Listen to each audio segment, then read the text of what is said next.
Punting to Tylan Wallace. Evans hangs a wobbler. Wallace settles under it at the 25. Gets a block. Comes to the near side. 30. Spins out of one tackle. 35. Along the near sideline. 40. He's at midfield. Wallace to the 40. Still in his feet. 30. 20. Celebration time. Wallace in the end zone. Hayes in the barn. And the Ravens win it in overtime.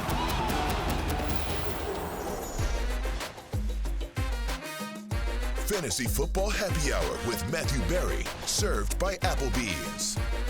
Happy Monday and welcome to the Fantasy Football Happy Hour. That sound you heard was a thrilling walk-off win for the Baltimore Ravens. I'm Connor Rogers alongside Matthew Berry and Jay Croucher. Fellas, a lot of wild games this weekend. Oh my God. And Raiders-Vikings. Yes! I was going to say, let's start talking about Nick Mullins. Nick, look, to me, this was, I know a lot of people are going to look back at Week 14 and say, like, God, Raiders-Vikings was a disaster, and that ending to the Chiefs-Bills game, and wow, Cowboys-Eagles, and, and what a shootout between the Rams and the Ravens, like so many interesting storylines. But I think, to me, the biggest takeaway from Week 14 is that my Commanders did not lose. They didn't. Let's be clear. No one my can dispute Commanders did not lose, and by the way, they won't lose tonight either. Week 14 is the best week of the NFL season because no one was subjected to my Washington Commanders. I tell you what, though, I think they're going to lose next week because the Rams looked kind of awesome, and that's just one of those random games. Like the Ravens are 7.5-point favorites. There's weather, it's a low total, and then all of a sudden, just this magnificent game kind of sprouts out of nowhere, and they're going to beat you next week. Like you had me at, they're going to play next week, Yeah. and that, like you didn't have to give me the opponent. Yes. Like they have one game that they could potentially win the rest of the way, Jets. and that's the Jets. Yeah. Right. And by the way, after yesterday, Jets I'm are not favorites. convinced that's a win. No. Listen, this is from the bottom of my heart, from the deepest, Recesses? recesses and cockles of my heart. Okay, I prefer recesses. Yeah, but okay. it's fine. I've got cockles. Yeah, okay. Yeah, the cockles of my heart, and they're deep word. down. Deep down, just because you have a small little Grinch heart, I'm just going to tell you, like, I have a big heart, and it's filled with cockles. The fact is, and all those cockles are rooting for the Commanders to go 0-4 the rest of the way. Yeah, I want a draft pick. Yep. I want a high draft Patriots pick for winning. whoever our new coach is. Bears winning. Well, you could get back in the mix, maybe, get a quarterback. Probably miss out on the quarterback, take an offensive tackle at 4. Yes, probably. Or Marvin Harrison Or Marvin Jr., Harrison which would Jr. be pretty fun. Yeah, by the way, or you trade down to like 10 and you get a bounty because we got some needs. You understand what I'm saying? All right. Anyway, me and Connor will talk about the draft later on in the offseason. Yes. You'll be, I don't know, Yeah. talking Probably from the NFL Combine. WNBA futures on Bet the Edge. But Jeez. all right, get this back Straight on bullet trail. searches. I love the aces. You're carved up, and we're 2 minutes and 40 seconds into the Fired show. up. That's fun. Listen, we are fired up. We got a busy show. Weekend Warriors, Sunday Scaries, all that good stuff. Best bets for a Monday Night Football doubleheader. An interesting doubleheader. I don't know why they're doing that, but that's fun. But it's a thing. It's happening. The reason they are doing that is because, this is not me speaking for them. From what I understand, this was at the request of ESPN. ESPN wanted 2 games in the same night. So, But at the same time. yes. Okay. Right. And boy, It will. what a my matchup they are. This is my guess. This is not anything I've heard. This is just my own reading of the tea leaves. Is that it will have because of the 2 games, it will be a huge number, and Disney will say like, look at how many millions of people tuned into ABC/ESPN/ESPN2, all of our family of networks to watch football last night. Right. So it's it's a little bit of a Okay. So That's my thinking. In Australia, we call that a rort. A rort is like an inefficiency. So like you can bet right now on Damar Hamlin at -350 to win comeback player of the year when he's definitely going to win. That's a rort. So like ESPN, it's a rort that they're putting the 2 games together to artificially boost ratings. I like it. I mean, I don't know if it's artificially boosted. I mean, the people are going to watch. They I don't are, know if it's but it's artificial, like- but it is odd to see 2 primetime games on at the same time. And from what I've heard, I'm not reporting this. I'm just saying this is the scuttlebutt, the rumor, the unconfirmed sources saying that it was this is not the NFL. This is at the request of the broadcast partner, in this case, ESPN. Okay, I like it. Let's jump into the Rotoworld Player news. For all your player news, go to NBCSports.com, and we will pick up where the show started, and that is the thriller that was Rams-Ravens here, Jay. Monster day for Lamar Jackson. We've kind of been waiting for this game for Lamar Jackson. Fantasy-wise, he hasn't been a superstar. He's been just good, but the 3 touchdowns through the air, 70 rushing yards. he was a monster in this game that had him and Stafford likely, trading jabs, Jay. See what I did there? Yeah. Me likely. We're in for a long one. Isaiah likely. That's pretty bad. That was pretty good, though, from Lamar Jackson. And I think the key to this game is that his average depth of target was over 12 yards. He was just hoofing the ball down the field and connecting more often than not. I've never heard it. Yeah, it's a verb. That's Australian. Just move on. So he was. I'm gonna ask my wife later tonight if we can hoop. Yeah. Well, Lamar Jackson, he already did it with consent with Isaiah Likely and Odell Beckham. Zay Flowers to a lesser extent, not so much stuff down the field. But I mean, this is the Lamar that we've been waiting for. And look, Lamar is, I don't think he's going to win MVP. I don't think he really deserves to win MVP based on his numbers. He's had a fantastic season. But you watch a game like that and you realize why people can talk themselves into it, because just the visual phenomenon of watching Lamar Jackson is just unlike watching anyone else in football. On that 3rd and 17 late to win the game, 3rd and 17 doesn't feel that difficult for Lamar Jackson because he can just do everything. He was what you drafted him to be. Almost 400 total yards here, and talked about this on the football. I did the Sunday Night Football post-game show last night as we were talking about it. I get to talk a little football, not just fantasy, but I get to talk a little bit of football, which is always fun. But one of the things I said, so at the end of the third quarter, the Ravens were down in this game. It's the first time all season that's happened. And so, you don't always want to put your quarterback in this position, but there's a reason why.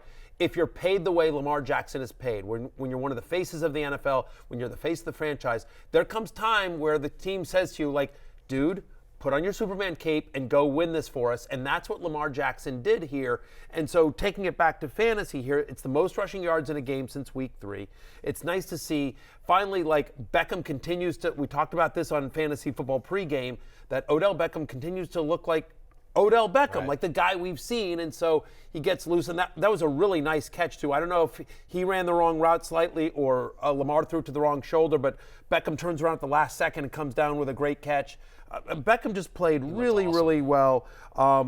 Isaiah Likely coming into his game. It's now back-to-back games with 6 targets for the second-year tight end that's filling in for Mark Andrews. 11 of his 13 targets, by the way, over the last 2 games have come from the slot. So they're moving him around. They're using him in mismatches. And Zay Flowers, now back-to-back games with 20 or more fantasy points, 5 or more receptions in 4 of the last 6.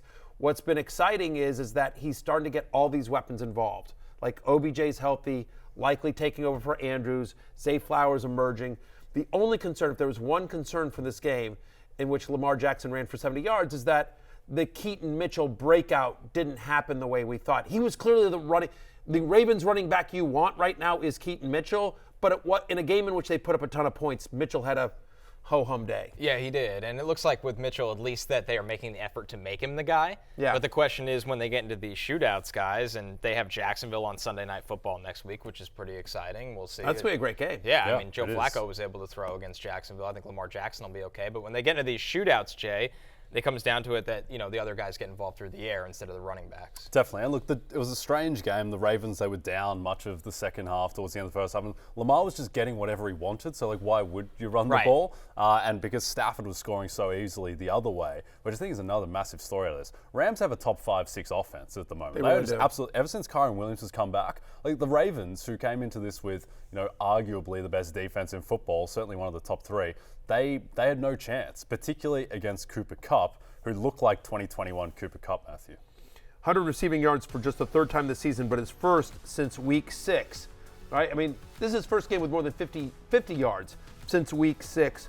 What's nice is that they're starting to work on him in close. He got 3 end zone targets here in week 14. You see the touchdown right there on your screen if you're watching. It's right. He had 115 yards. That's the second most by a wide receiver against the Ravens so far this season. And I think the most important thing, other than the numbers were great, but the most important thing, Jay, is what you just said. He looked like Cooper Kupp for much of this season. He hasn't. He's looked like a shell of himself. He's clearly not 100% healthy. He's out there. He's, and Stafford was banged up as well. But in the NFL, you never want moral victories. But this was as much of a moral victory, I think, as the Rams could have, because I would argue that as of right now, the Ravens are the best team in the AFC. Yep. And so the Rams West Coast team, 1 o'clock game on the road. They were more than a touchdown underdog in this game. And honestly, they were a couple of plays away from beating this team legitimately. I think the Rams are the 4th best team in the NFC right now. San Francisco, Dallas, Philly, they're your top 3. I think the Rams are playing better than the Lions at the moment. Sure. I think a lot of teams are playing better than the Lions at the moment. We'll Lions, get to that, yeah. Well, we'll get to that. But Kupp, the thing with Kupp is his first 2 games this season, he had 118 and 148 yards, and he was just Cooper Kupp. And then he got banged up, and then Brett Rippon was there for a while, and he played the Browns defense. I think we can just treat him as Cooper Kupp going forward. And he has more competition with Puka Nacua, but he looks all the way back physically. But nice game from Puka here as well. You mentioned Kyren Williams. Stafford had a great game. So anyway, the Rams offense is rolling, and good news, they get the Commanders at home next week. So my Washington Commanders have to travel there. Stafford, Kupp, Puka, Kyren Williams, all likely on the love list next week. Let's move over to Sunday Night Football. Dallas takes care of business at home against the Eagles. Tony Pollard, 16 carries, 59 yards. But the story with his game, guys, was the 7 receptions for 37 yards. And Matthew, this was a game that Rico Dowdle is officially involved in this offense. 12 carries, 46 yards, and he gets the touchdown on the ground for the Cowboys. Yeah, most importantly, is what's weird about Tony Pollard, and I don't know if this is just sort of happenstance, but over the last 2 weeks, he's gotten 50%, Tony Pollard. Literally just 50% of the team's goal-to-go carries over the last 2 weeks. And in fact, for 3 straight games, his percentage of team rushes has decreased, right? 72% 3 weeks ago to 59% to just 50% there on Sunday Night Football. Now, the Cowboys led this entire way. It wasn't as lopsided as the score might indicate. If for some reason you were one of the few people who didn't. I think like 30 million people watched this game last time. I mean, seriously, it's going to be a massive number whenever that comes out. And just one game, by the way. We didn't have to double up or anything like that. Not throwing shade, I'm just saying. NBD, I'm a company man. Go NBC.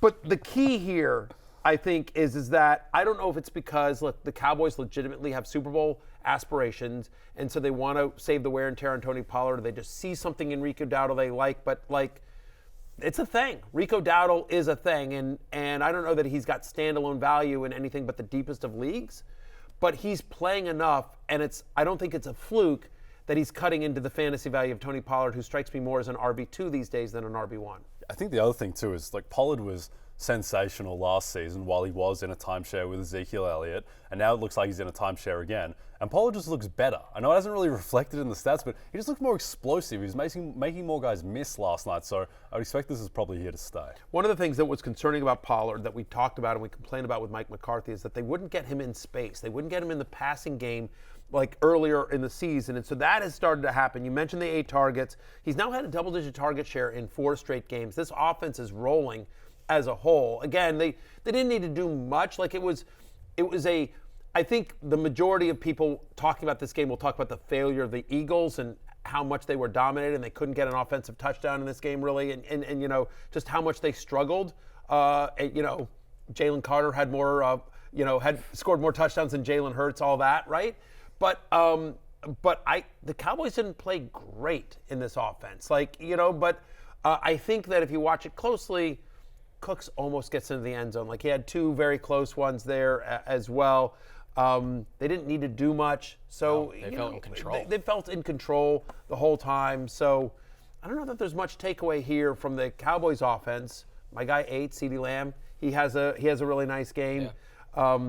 That was the only storyline for me.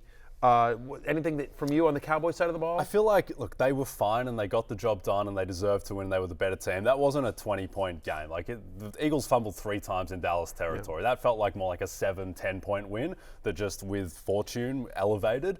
But I feel like the Cowboys, it's built on some suspect foundations where Dak was fine last night, but he wasn't great. And that was a terrible strip sack that he took for a fumble 6 to kind of re-enliven the game. So look, the Cowboys are a great team. They're one of the 3 or 4 best teams in football, but I think there's probably a reckoning coming for Dallas at some point. Well, by the way, and that reckoning might very well be in the playoffs. I think you tweeted this, Jay, and I thought it was a great tweet. I think you said something to the effect of like, what this Cowboys-Eagles game has taught me is that San Francisco is the best team in the NFC, and I think you're 100% right. Yeah. Like I think it is San Francisco, and then you're arguing about 2 versus 3. Yeah, the San Francisco just feels like they're playing a different sport at the moment, particularly on offense. Like it feels surprising whenever San Francisco don't get in the end zone. It feels like something's gone wrong. The wiring has malfunctioned because they are just absolutely rolling at the moment.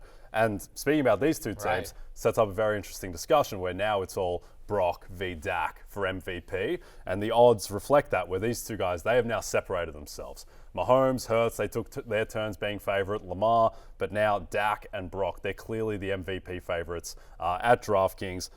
Dak plus 160, Purdy plus 200. I think that should be flipped the other way around. I agree. Just because this Dak MVP thing, it is a bubble floating through the air, and there are these jagged things hanging from the ceiling, and it's going to burst if he loses to Buffalo, Miami, or Detroit the next 3 weeks. That's right. Because at that point, here's the problem with Dak is that because he loses all the tiebreaks to Philly, if he loses any of those games, it's going to lock him into the 5 seed. And he's going to have similar numbers to Brock, and Brock is going to be a 1 seed most likely, and it's going to be 1 seed v 5 seed, mainly because in their head-to-head matchup, Brock completely destroyed him. So I think Brock should be the favorite. I would agree with you. They're at Buffalo and at Miami. So their next 2 games are on the road against very good teams, and they're home to Detroit. And then they finish up with my Washington Commanders. So that'll be fine. But they should have a good time there. But to that point, the other thing that I think is probably the most important thing from last night's game is, of course, my Sunday Night Football parlay. Go ahead, Steven. Go ahead and roll this. This is what I presented. Against Matthew's will. Yeah, We skipped 2 things on the rundown, but I agree. It's time to go there. No, we'll come back to it. We're going to come back to what else is on the rundown there. Yeah, go ahead. You guys, if you watch this show, you know I love Jalen Hurts. He's my ride or die from last year. But this year, the rushing just hasn't been there. 5 of the last 6 games, he's been under 40 rushing yards, including against Dallas in Week 9. Since Week 8, by the way, Cowboys are a top 10 run defense. Give me the under on Jalen Hurts rushing tonight. Eagles have allowed the 2nd most yards per game to wide receivers. Lamb had almost 200 yards the last time they faced. Give me an alt line, over 70 receiving yards for CeeDee Lamb. And then we say this in fantasy football all the time. Start your tight ends against the Eagles. Jake Ferguson, I wanted the over on his receiving yards. So there you go. done, Matthew. Right. Thank God I took the alt line, because I think the actual line was like 90-something. I think he finished with 71, but it all still counts. Jalen Hurts had a couple of early runs. It was The first run went for 11 yards on the second play of the game, and I was thinking about you. Oh, no. I'm dead in the water. But and then obviously Ferguson had a couple of big plays as well here. But so let's talk about Jalen Hurts as we transition. So anyway, that all checked. Yeah. Ching, ching, ching, ching, check. Like that all, boom, boom, boom. Great job. Happy we all cashed. Thank you, DraftKings. Thank you, everyone that tailed me. Everyone's rich. Penn State Blake is just shaking his head behind the camera. He's had enough of the Eagles-Cowboys segment. Yeah, he's truly disgusted. Well, guess what? Penn State Blake is now we're going to talk about your Eagles and how they're not doing so well. and Jalen Hurts. Yes. Hurts fantasy teams. He did. Oh, no. Yeah. Hurts. Yeah. It was bad day at the office for the entire Eagles offense. Like, this is, by the way, I have Jalen Hurts again. He was my ride or die. He was my number 1 quarterback coming into the season. Coming into this week, he was the number 2 quarterback in fantasy football. I think that call worked out just fine. But as a result, I have Jalen Hurts in a lot of leagues. I have a lot of Jalen Hurts, not surprisingly, and I needed a nice game from him in a number of leagues. I did not get a nice game from him. I'm sure a lot of people are in the same boat as well. The fewest fantasy points for Hurts in a game since Week 18 of last year. Only 22% of the team's rushes in Week 14, second lowest rate of the season or well. He now has 30 or fewer rushing yards in 3 of the past 4 games, again, including under 41.5, which helped me cash the parlay. Yep. Now, to be fair to Hurts, I don't think he played that much worse than Dak. I think he just got unlucky where he had these bomb passes to Devontae Smith and A.J. Brown that just went through the hands. Yeah. If those are different, if they don't fumble 3 times, their 3 best players all take a turn to fumble in opposition territory. I think his stat line looks a lot different, and we're talking about Jalen Hurts in a different way. So, look, Jalen Hurts is fine. To me, the main thing is, I thought that his knee was in real bad shape after that Kansas City game in particular, where he looked like a statue. But he looks better now. He looks like they're just having bad games. And by the way, and to that point, and this is why I thought it was dead in the water, and I was glad it ended up cashing. But like they had some designed runs. It feels like to date a lot of the rushing for Jalen Hurts has been off schedule, or whatever, the brotherly shove. But like it felt like at least early on they were trying to be aggressive in trying to run Hurts, which hasn't felt like the case earlier in the season. If you do survive and you manage to get into the playoffs with Hurts as your quarterback, it gets a lot easier. At Seattle, home to the Giants, home to the Cardinals, and then at the Giants again. So I do think Jalen Hurts is one of the reasons why I had him as my number 1 quarterback in fantasy coming into the year. Is it's a dream schedule, to your point, in the fantasy playoffs. Connor, why do you think the Eagles can't run the ball anymore? I mean, it's really interesting because this is an offensive line that used to dominate everybody. And I think when it comes down to it right now, it's not the same unit, right? They've had some injuries up there throughout the year. And I think also it just feels like teams are keying in on their run and daring them to throw. And Brown and Devontae Smith each had drops in this game. They each had a lost fumble. Dallas Goedert wasn't overly involved. So I think it's a lot of different things. And I think Lane Johnson, who is one of the best right tackles in football the last 8 years, he's really playing through injuries. It's been like that every year. So you're not getting dominant performances from guys that we're so used to seeing dominate. Yep. And DeAndre Swift is completely cooled off, honestly. To me, He's that's the completely bigger cooled concern. off. Like, the pass catch will be fine. Like, as we go into Monday Night Football, Devontae, in a game in which, to your point, they didn't score an offensive touchdown, and they had 3 turnovers in, deep in Dallas territory. Like, and just a bad day at the office for the passing offense. As we head into Monday Night Football, A.J. Brown is still the 12th best wide receiver in fantasy. Devontae Smith is still wide receiver 29. He's a top 30 play. Goddard is, tight end 22, but whatever. Tight ends are touchdown dependent. It is what it is. But DeAndre Swift, as we head into Monday night, is running back 44. It's his first game with 0 receptions, but he's now had 2 or fewer receptions in 5 of the past 6. Like, they're not involving him in the passing game at all. Single-digit fantasy points in 4 of the past 5 games. Over that stretch, he's running back 36.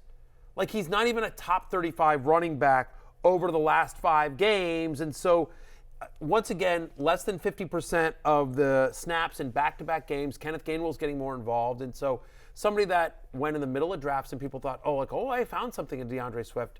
As we head into the fantasy playoffs, I don't think you can trust him the way that you have before. Like, this was a tough day at the office, and it's been that way for a while for DeAndre Swift. It's just a strange offense at the moment. Only 4 guys got a target last night. It's just bizarre. The running backs didn't get a single target between Gainwell and Swift. Yeah. So just seems a little off kilter at the moment. Also, they've had 5 brutal games in a row, all against elite teams. Right. Dallas twice, Kansas City, Buffalo, San Francisco. Those might be the 4 best teams. You can make a case those are the 4 best teams in football. They have to play all of them. An absolute gauntlet. They've been at a rest disadvantage 3 weeks in a row. Like, they will be better with extended break. And again, Seattle, Giants, Cardinals, Giants. easy The as it next gets. 4, Yeah. so better days are ahead for all of them, but still, you're a little nervous about, you wish you'd seen a little bit more from DeAndre Swift. Yep, for sure. In terms of usage and passing game involvement. And it's been better days for the Bills, who have saved their season a little bit. They win this was a thriller against the Chiefs at Kansas City.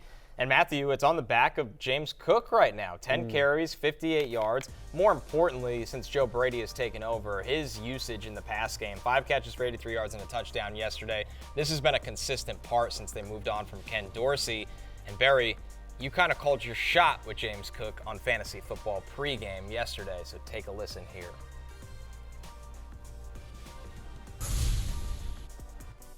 As you see, the Week 14 fantasy leaders at running back. We will get to Matthew's shot for shot yesterday. Ezekiel Elliott tops this list still from Thursday Night Football, but James Cook ends up coming into Monday Night Football as RB3, and I've heard we have Matthew's shot for shot, so take a listen. I really like him a lot. I'm at running back 14. He made the love list this week, guys. I think James Cook is due. I think James Cook is gonna wait for it. Cook. That's right. Woo. That's right. God bless. Got him. Dad, is it too early for dad jokes? I don't think it is. 3 out of 10.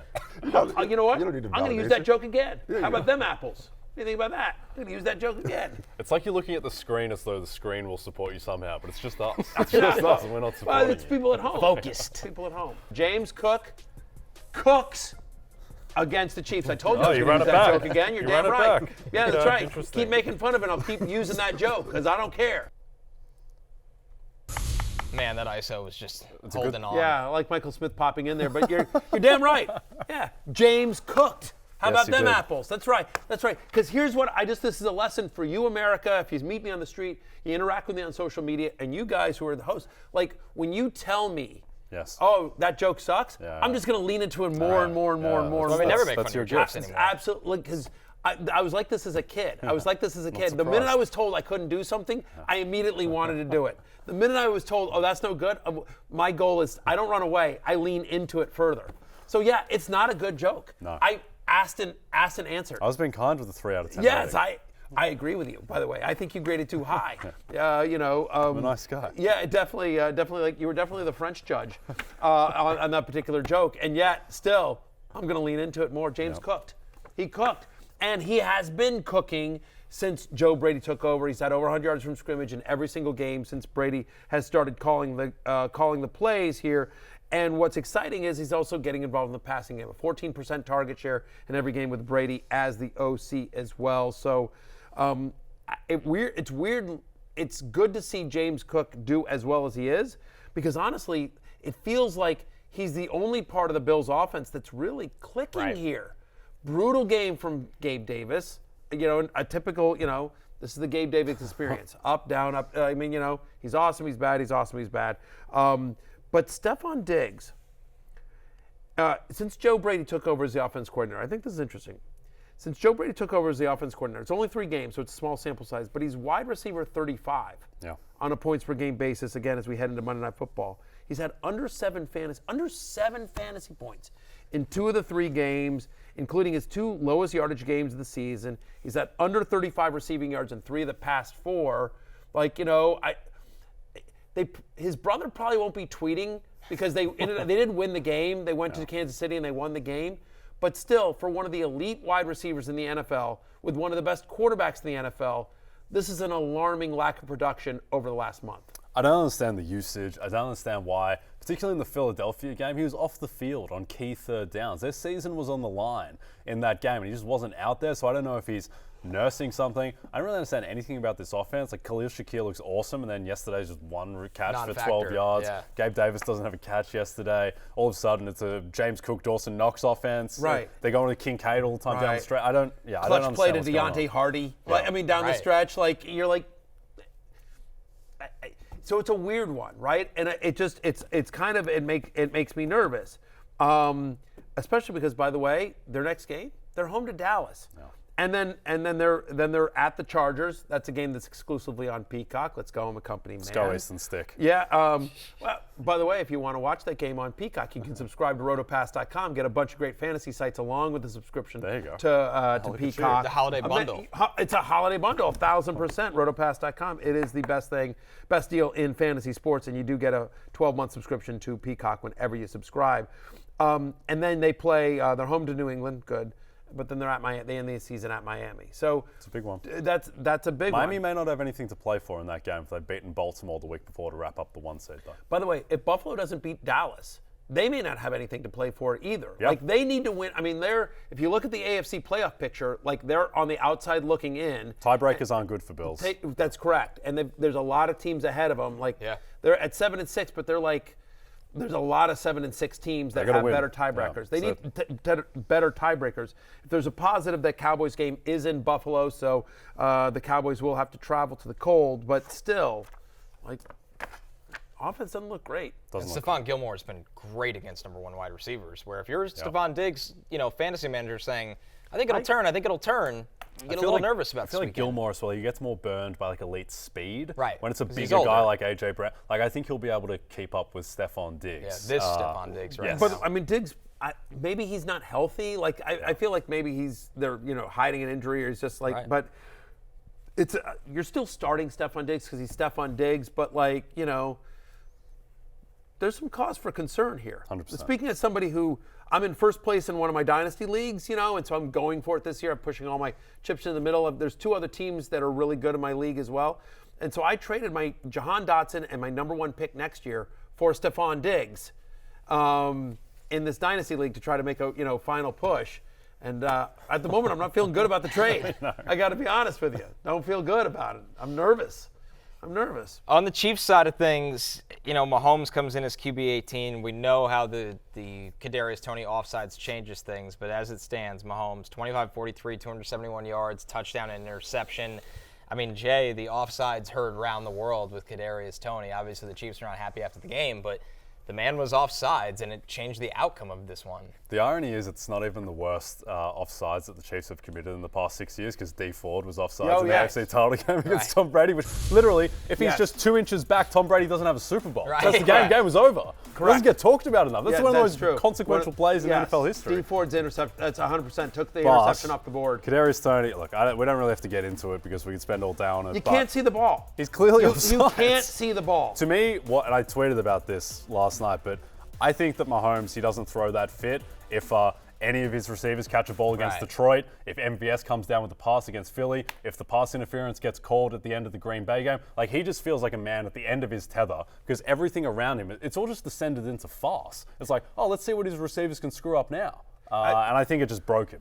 There's this account on Instagram, NFL Memes IG, and whoever runs that account just never misses. And it's mean, but it's really funny. But there was one who was just like, Patrick Mahomes realizing that if Kadarius Toney just wasn't on the team, this team would be like, having some more wins. Well, just because it's like they showed clips from the Detroit game. Right. They showed, like there's like 3 games where Kadarius Toney has just made just a brutal, mind-numbing play. Look, no one complains about the refs more than me. I'm the first to be able to just pile on the refs, but like even I'm like, that's the right call. Like you can't see like he's so clearly offsides. You can't if you're Kadarius Toney, you can't put yourself in that position. Fantasy-wise, let's bring it back here. Just Mahomes is like, this is what we said prior to the game, and there's nothing that changed my mind after this game. Mahomes is like a low-end QB1. Like you're still, the days of, at least for this year, the days of like, I've got Mahomes. I don't care who else is on my team.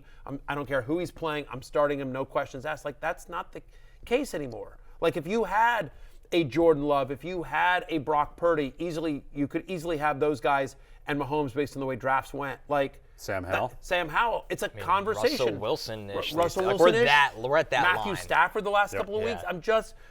Now they play New England next week, so you're starting Patrick Mahomes. But it's frustrating. Two positives out of this game that I think is important, then we'll move on. Number one is Rachaad White, 84% of the team snaps. It feels it's happening slower than we'd like, but it's finally happening for Rachaad White, who now has at least 18 fantasy points in 2 of the past 3 games, at least 7 for 60 in 3 straight, and he's got an almost 30% target share over that stretch. It makes sense. When everyone on your team can't catch, but one guy can, it makes sense that they try to get him on the field more and get him involved. So we continue to really like Rachaad White. I get it. Jerick McKinnon got the touchdown, but Clyde Edwards-Helaire got 61% of the Chiefs' rushes in Week 14, played 48% of the snaps. In a game in which the Chiefs were trailing, I think you're encouraged by CEH's usage if you picked him up to replace Pacheco. McKinnon got the rushing touchdown because he was in on the 2-minute drive. It was the 2-minute. He's their 2-minute running back, like he's their third down back, and so he just happened to be on the offense when they got in with under 2 minutes to go.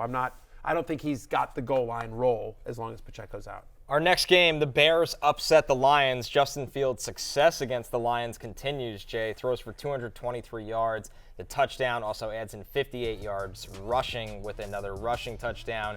And the song remains the same. When Justin Fields plays, DJ Moore plays well, Jay. Yep. This is the bizarre game.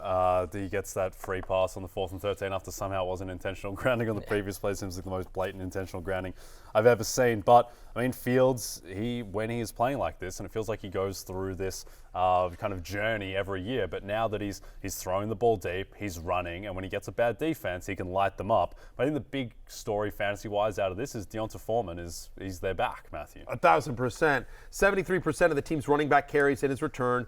He averaged 4.5 yards per carry. It's the second highest in a game this season.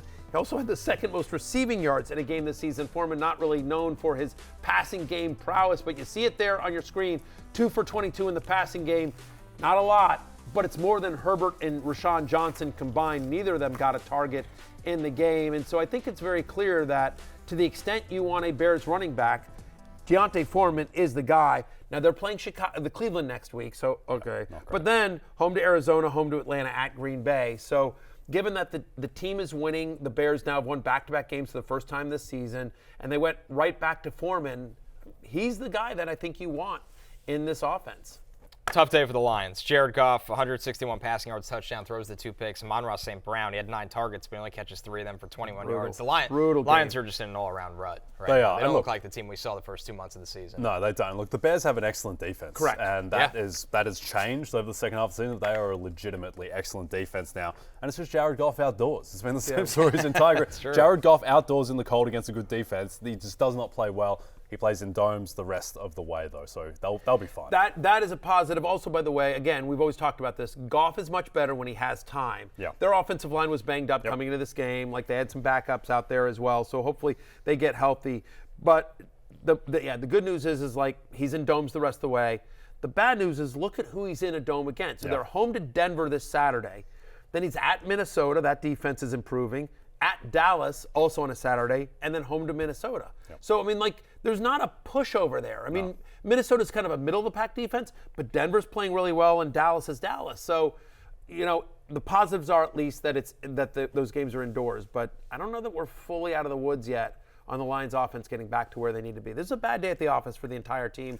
Both running backs, by the way, didn't get a lot of work either. At least Gibbs gets into the end zone. Yep, they need to get their offensive line healthy. Our final game here, guys, the Bucs-Falcons. I mean, this was a dream game for that Falcons trio of top 10 picks. Bijan Robinson gets the touchdown on the ground. He also catches 5 passes for 54 yards. Drake London, 172 yards through the air, as well as a 2-point conversion. And Kyle Pitts here, Jay, 57 receiving yards and a touchdown. When all 3 of these guys were drafted, this is what we expected on a week-by-week basis. It just took a while to get here. Kyle Pitts continues to be hyper-relevant. 3 for 57 and the touchdown. As you can see, 14.7 fantasy points. That's the stuff you dream of last season. And by the way, doesn't make the screen. Desmond Ridder threw for 347 yards in this game and looked pretty good outside of a errant kind of screen pass pick, which is always going to be in there. But it certainly showed a certain ceiling to their passing game that you didn't think existed. Admittedly, against the Bucs pass defense, that is not very good. That's what I was going to say. Their defense is bad to begin with, and then they were really beat up. They had a number of starters out in this game. And it's weird. I thought Ridder had some really nice moments in this game. I also thought he just made some brutally, like fantasy-wise, he was great. Yeah. He put up numbers, he ran, he got the ball to the playmakers that we care about. Great, fine. From an NFL perspective, though, he did not play. He's not the guy. He's not the guy. He missed some just easy screens, and they were just like there was Bijan in the end zone. Bijan in the end zone, where you're just like. Bijan should have had a much bigger day, and he had a good day. I thought Ridder wasn't terrible, but like that's a game the Falcons should have won, needed to win, and didn't. The Buccaneers now control their own destiny in the division that is the NFC South. The brilliance of it. The other side of the ball, like I thought, numbers don't support this. I thought Baker Mayfield played a better NFL game than Desmond Ridder did yesterday. Yeah, particularly given that Mike Evans was completely taken away by the shadow coverage of A.J. Terrell, who was able to play after getting through concussion protocol, and Rachaad White, who just continues to be really solid. And he goes 25 for 102, catches a touchdown, just the 2 receptions, but still able to provide value. So he's a locked-in RB1, really, going forward. The volume is insane. He's had at least 98 scrimmage yards in 7 of the past 8. He's scored in 5 of the past 6. Like, he is not a sexy name because the Buccaneers, NFC South, and Rachaad White is just not famous, but like, very quietly has continued to produce week in, week out. I agree with you. He's a borderline RB1 there as well. Mike Evans, tough day at the office. He was on my love list. That did not work out well. But I will say, like, he almost had a touchdown. Like, a hand comes down out. You know, he made a great catch, and the hand comes down outside the end zone just before he gets the second foot down. It's literally like a boom, boom play that, you know, nanosecond the other way. There were a couple other ones as well that he just easily could have had a much bigger day. Mike Evans is going to be fine. I'm not worried about him as well. They play the Packers, who will be on a short week on Sunday next week. And I think when he was on the love list, A.J. Terrell cleared concussion protocol throughout less than a week. That's been pretty rare air this year. I mean, that's 1 in 4 guys. That's one of the. That's one of the things. Is like, again, I write the love-hate list. I write it on Wednesday, so you're sort of projecting forward, you know. And I did not think Terrell was going to play. We talked about him on Fantasy Football. I'm going to own it. Like, if I'm patting myself on the back and victory lapping the James Cooks and the parlays of the world, I got to own, like, when I put somebody on the love list and he gets you single-digit fantasy points, I'm going to own that. And but yes, part of my analysis, it's always important to sort of check in, and part of my analysis was that Terrell was not going to play. Before we go to break, let's take a look at the injuries we will be tracking from Week 14. Justin Jefferson, as a precaution, went to the hospital with that chest injury, literally a hospital ball. His teammate Alexander Mattison dealing with the ankle, Josh Jacobs with the knee. C.J. Stroud was knocked out of the game in the second half by a brutal hit. He will be in concussion protocol. Justin Herbert obviously left the game with a pretty significant finger issue. And Nico Collins left very early in the Jets game with a calf injury. Tough game for all of the Texans as well. In terms of Herbert, Adam Schefter has already tweeted out that it's a finger injury. He's expected. They play the Thursday night game against the Raiders, so Herbert's already expected to miss Thursday night. We'll see how much longer after that. But Easton Stick will get the start on Thursday night. We'll talk more about these guys' replacements tomorrow on our Waiver Wire show. We'll be back right after this. All right, we're taking our first break. When we are back, Weekend Warriors, Sunday Scaries. Zach Wilson? Right after this.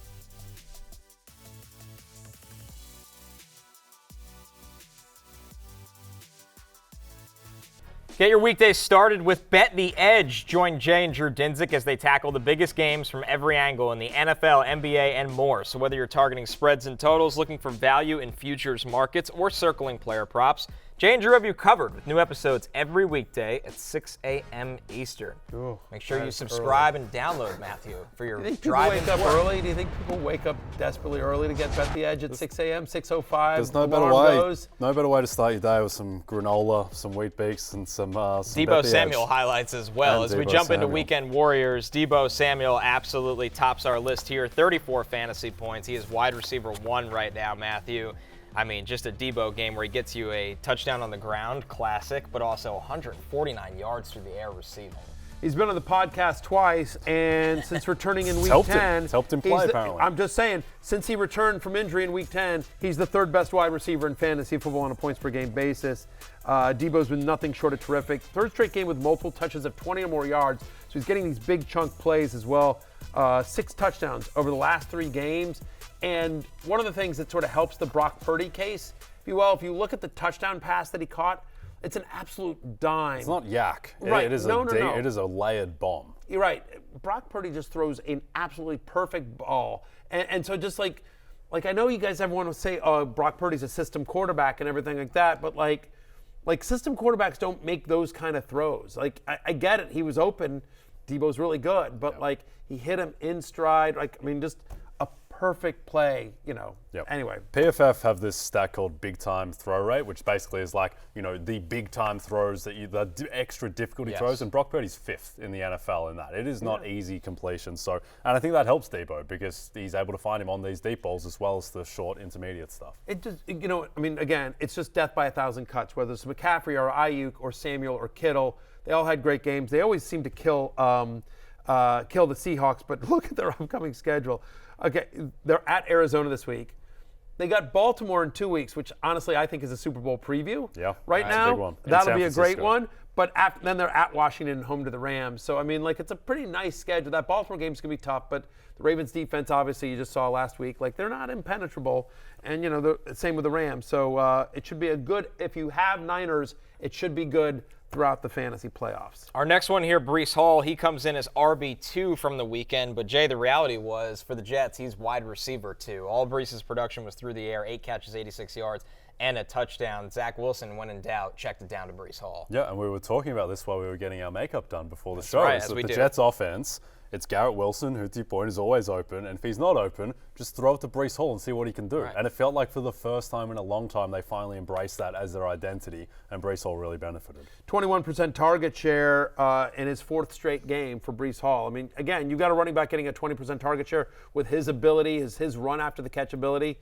Pretty good. He's back on the high-end RB2, low-end RB1 radar. Yeah, he is their number 2 receiver, and Zach Wilson was a beneficiary of that. 19.4 fantasy points, QB 12, throws for 2 touchdowns in this game. Matthew, in a career high, 117.9 passer rating. Yeah, by the way, 19 fantasy points, over 300 yards. He actually got 3 runs. And by the way, Zach Wilson also drinks for free today here at the happy hour. Good for you, Zach. Good for you. That kid has taken so much crap, so much unbelievable crap. And so for him to go out, and that's a big win at home against a good Texans team, I get it.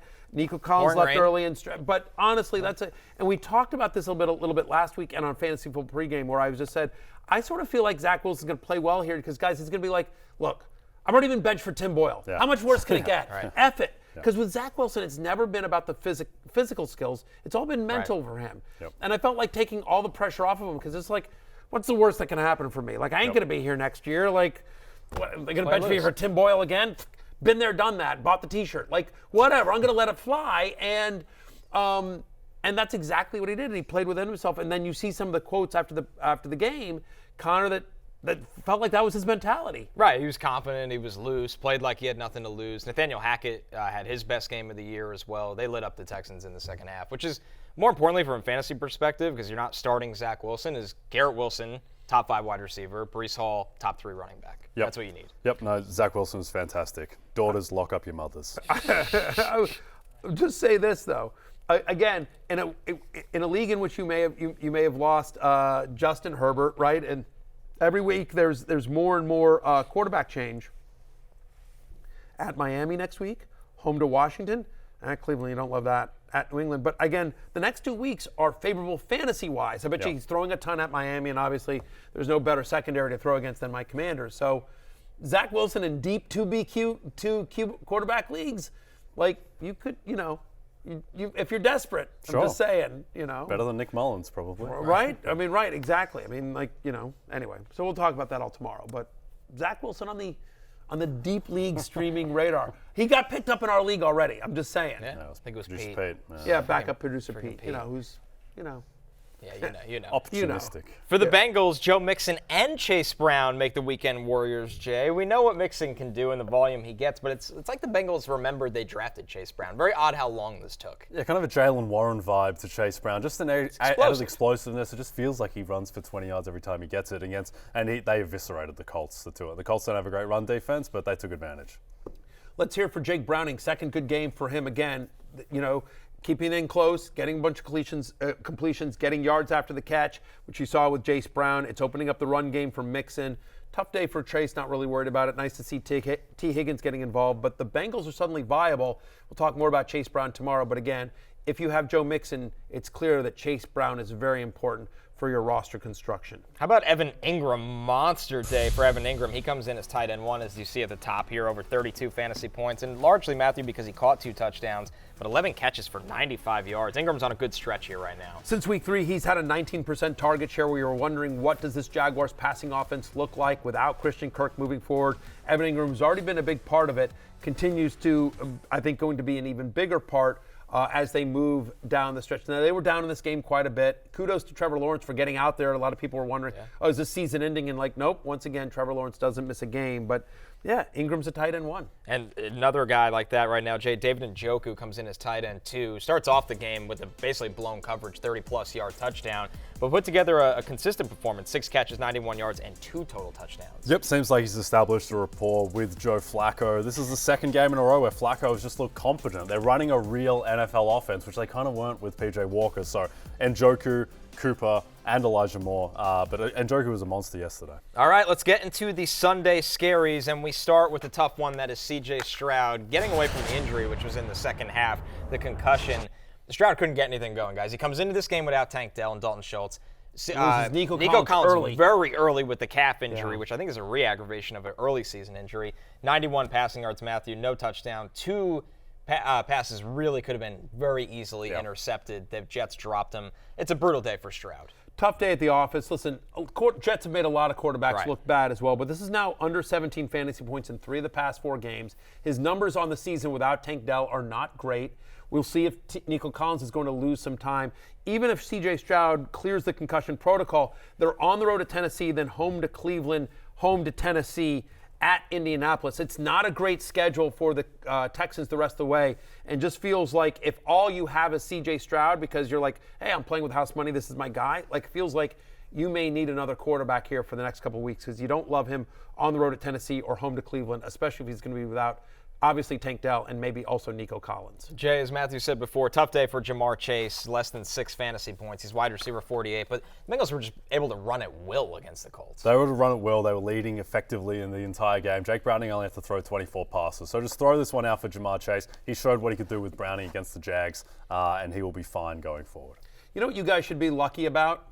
Neither of you were on national television last week saying that you liked the over on 40 points of Vikings Raiders because 37 points I just needed a plus 37, right? Exactly. Because you know who did that and has 2 thumbs? This guy. Yeah, this was ugly. This was just like a brutal. Raiders alone had as many punt yards as there were combined yards of offense. Mattison leaves with an injury. Justin Jefferson leaves early with an injury. Josh Jacobs leaves with an injury. It's just bad day at the office for all of them. We'll talk more about those two teams coming up, but like, just fantasy wasteland. My favorite stat of the year, 830 combined punt yards in that game. We're going to break. When we're back, happier times. We got best bets for the Monday Night Football games. That's basically 2 Lamar Jacksons plus on the legs of punters.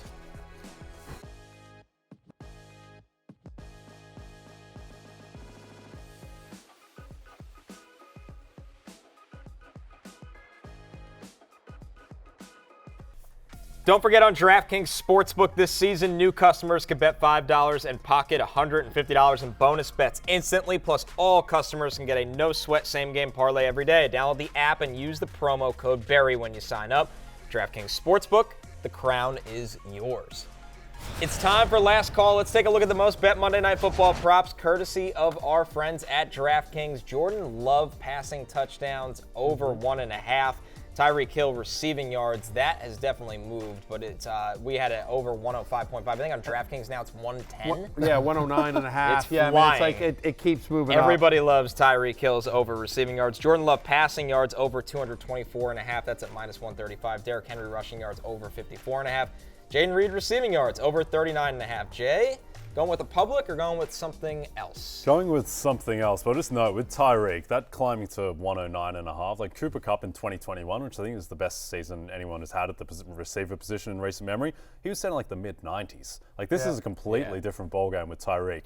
And I'm taking the over on the man throwing him the ball. That's Tua Tagovailoa, 287.5. Titans are the ultimate pass funnel defense, really good against the run, terrible against the pass. And also I think that Will Levis is really going to struggle to stay on the field the other side. So I think the Dolphins are going to be throwing a ton and they'll have a lot of time of possession. Matthew, what do you like? Okay, so I have 2 bets. In that particular game in Titans, give me Tajay Spears over 2.5 receptions, which is at plus money, right? He's had at least 4 targets in 6 of the Titans' 8 losses this season. They're pretty significant underdogs in this one. I expect the Titans to lose. And in 3 of the past 5 games, Tajay Spears has had 4 more receptions. So give me over 2.5 at plus money Tajay Spears. And then in the Packers-Giants game, I like Dontavian Wicks over 31.5 receiving yards. Look, he's gone over this number in 4 straight, and that was all with Christian Watson playing. And now Watson is out. No Aaron Jones in this game as well, so I think they're going to have to throw more. No team in the NFL has allowed more passing yards per game, more receiving yards per game to wide receivers than the Giants